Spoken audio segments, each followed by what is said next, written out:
Hi అండి అందరికీ. నేను మీ Sushma. Welcome to my channel Sushma వీడి వ్లాగ్స్. ఈరోజు మనం ఆలుగడ్డ పులుసు కర్రీ ఎలా తయారు చేసుకోవాలో చూపిస్తాను అండి. ఈ ఆలు కర్రీ చాలా టేస్టీగా ఉంటుంది. చింతపులుసు పోసి ఇందులోకి ఎలా ఉండాలో చూసేయండి. ఇప్పుడు ఈ ఆలుగడ్డలు నేను ఒక హాఫ్ కేజీ తీసుకున్నా అండి. వీటిని శుభ్రంగా కడుక్కుందాం. ఇలా శుభ్రంగా వాష్ చేసుకున్నా అండి నేను. ఇప్పుడు వీటిని మనం ఇలాంటి ఒక కుక్కర్ తీసుకొని ఇందులో మనం ఒక 2 విజిల్స్ రానిస్తే తొందరగా ఉడికిపోతాయి. ఎప్పుడైనా మనకి టైం సేవ్ కావాలంటే ఇలా కుక్కర్లో ఉడకబెట్టుకోండి, తొందరగా ఉడికిపోతాయి. ఇలా ఆలుగడ్డలన్నీ వేసుకున్నాం కదా, ఇప్పుడు ఇందులోకి అవి మునిగేటట్టు వాటర్ పోసుకోవాలి. ఎక్కువ వాటర్ పోసుకున్నా పొంగిపోతాయి. ఇందులోకి కొంచెం సాల్ట్ వేసుకుంటున్నా, రాక్ సాల్ట్. ఇప్పుడు మనం వీటిని 2 విజిల్స్ వచ్చేదాకా ఉడకబెట్టుకుందాం. ఇప్పుడు ఆలుగడ్డలు ఉడికేలోపు ఒక చిన్న నిమ్మకాయ సైజు చింతపండు నానబెట్టుకుందాం. మనకి గ్రేవీ కోసం ఇలా శుభ్రంగా కడుక్కొని కొన్ని వాటర్ పోసుకొని నానబెట్టుకుందాం. ఇప్పుడు దీన్ని పక్కన పెట్టేసుకుందాం. ఈలోపు మనం కర్రీలోకి వెజిటేబుల్స్ కట్ చేసుకుందామండి. నేను ఎక్కువ ఏం వెజిటేబుల్స్ తీసుకోలేదు. మనకి గ్రేవీ చిక్కగా రావడం కోసం ఒక హాఫ్ ఆనియన్ తీసుకున్నా, ఒక పెద్ద సైజు టమాటా తీసుకున్నా. వీటిని శుభ్రంగా కడుక్కున్నా. వీటిని కట్ చేసుకుందాం.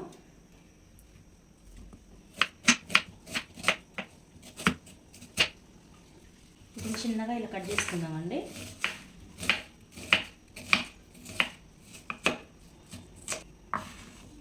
ఇప్పుడు టమాటా కట్ చేసుకుందాం.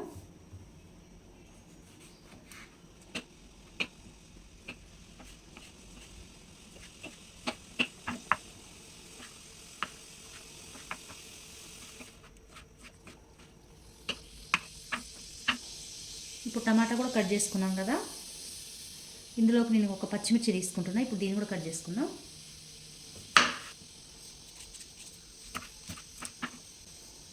అలానే కొంచెం కొత్తిమీర,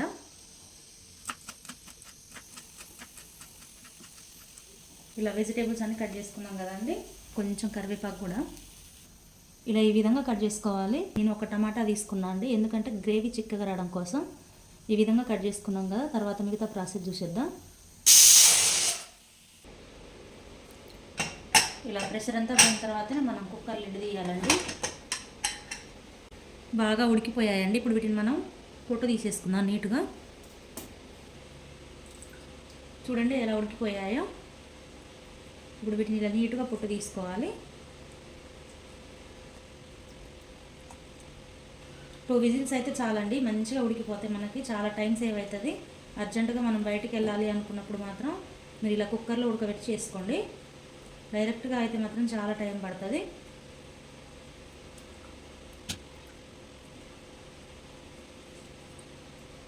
మొత్తం ఇలానే పొట్టు తీసుకున్నాక చూసుకుందాం.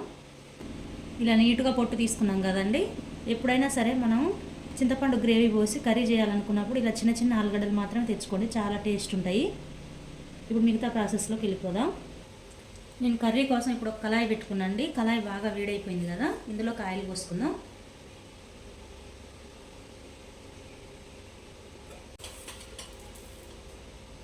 ఆయిల్ బాగా వేడైపోయింది. కొన్ని ఆవాలు, కొన్ని జీలకర్ర,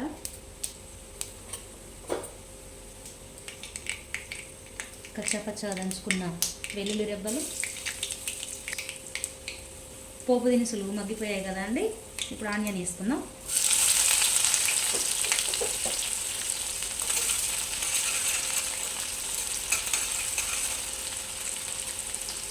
ఆనియన్ బాగా మగ్గిపోవాలి. ఈ ఆలు కర్రీ మాత్రం సేమ్ మనకి కోడిగుడ్డు తిన్న ఫీలింగే ఉంటుందండి ఇది. ఎందుకంటే ఈ ఆలు చూడడానికి కూడా అదే షేప్ ఉన్నాయి కదా, ఎగ్ లాగానే ఉన్నాయి చూడడానికి. కర్రీ మొత్తం అయినాక మీరే అనుకుంటారు ఇది ఆలుగడ్డ కర్రీనా లేకపోతే ఎగ్ కర్రీనా అని అనుకుంటారు.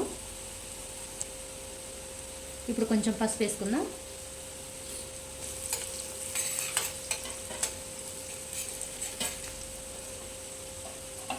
ఆనియన్ దగ్గరకు మగ్గిపోయాయి కదండి. ఇప్పుడు ఇందులోకి మనం కట్ చేసి పెట్టుకున్న పచ్చిమిర్చి వేసుకుందాం.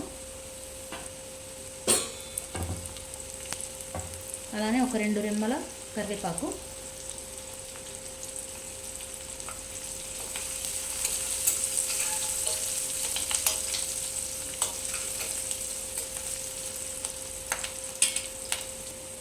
కొత్తిమీర వేసుకుందాం ఇందులోకి. ముందుగానే వేస్తున్నాం కొత్తిమీర. ఈ ఫ్లేవర్ అనేది మొత్తం ఈ ఆనియన్స్కి మనం కట్ చేసుకున్న టమాటాకి ఆ ఫ్లేవర్ అంతా పట్టిద్దండి. లాస్ట్లో వేసుకుంటే ఆ ఫ్లేవర్ అనేది తెలియదు. ఇప్పుడు ఇందులో మగ్గిపోతాయి కదా, చాలా టేస్ట్ ఉంటుంది.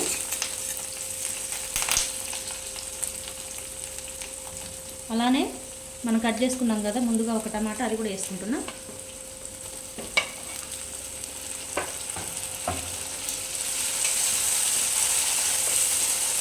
టమాటాలు మగ్గిపోవాలంటే ముందుగానే కొంచెం సాల్ట్ వేసుకున్నాం. నేను కొంచెమే వేసుకున్నా. తర్వాత మన కర్రీ గ్రేవీలోకి చింతపండు రసం కదా పోసేది, ఆ గ్రేవీలోకి చూసి వేసుకుందాం. కాసేపు మగ్గనిద్దామండి టమాటాలు బాగా మగ్గిపోయాయి కదండి. ఇప్పుడు ఇందులోకి మనం ముందుగానే ఉడకబెట్టుకున్నాం కదా ఇవి వేసుకున్నాం. ఆలుగడ్డలు నేను డైరెక్ట్గా వేసుకుంటున్నా, ఇది కట్ చేసుకోవట్లేదు. ఎక్కువ ఫ్రై చేయకుండా ఈ ఆయిల్లో ఒక్క నిమిషం మగ్గనిద్దాం. ఆలు బాగా మగ్గిపోయాయి కదండి. ఇప్పుడు ఇందులోకి మనం మసాలాలు వేసుకుందాం.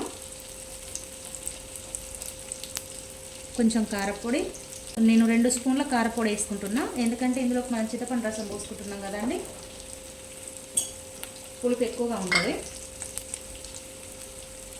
అలానే 1 స్పూన్ సాల్ట్, 1 స్పూన్ ధనియాల పొడి. వీటిని ఇలా బాగా కలుపుకోవాలి, అన్నీ కలిసేటట్టు.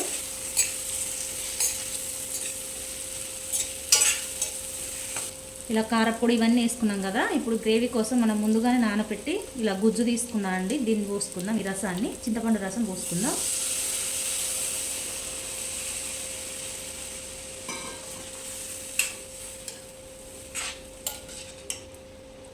ఏమనిపిస్తుందండి మీకు?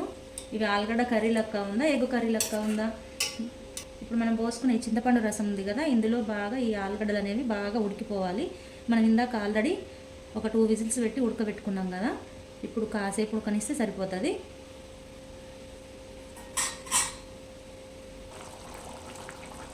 రెడీ అయిపోయిందండి మన ఆలుగడ్డ కర్రీ. చూడండి ఎలా ఉందో. మీరు కూడా ఇలా ఒకసారి ట్రై చేసి మీ ఇంట్లో ఎలా వచ్చిందో మాకు తప్పకుండా కామెంట్ చేయండి. చాలా టేస్ట్ ఉంటుందండి. ఎప్పుడైనా సరే నేను చెప్పినట్టుగా ముందుగా చెప్పా కదండి, చిన్న చిన్న ఆలుగడ్డలు తెచ్చుకొని ఇలా గ్రేవీ కర్రీ చేసుకోండి. సేమ్ మనకి ఎగ్ కర్రీ తిన్నంత ఫీల్ వస్తుంది. ఈజీగా తయారు చేసుకోవచ్చు. ఇంతే అండి, ఎంతో టేస్టీగా ఉండే ఆలుగడ్డ పులుసు కర్రీ రెడీ అయిపోయింది. మీరు కూడా మీ ఇంట్లో ఒకసారి ట్రై చేయండి, ఎలా వచ్చిందో కామెంట్ చేయండి. మన వీడియోని చూసిన ప్రతి ఒక్కరికి ధన్యవాదాలండి. మన ఛానల్ సబ్స్క్రైబ్ చేసుకోండి. మరొక వీడియోలో మీ ముందుకు వస్తానండి.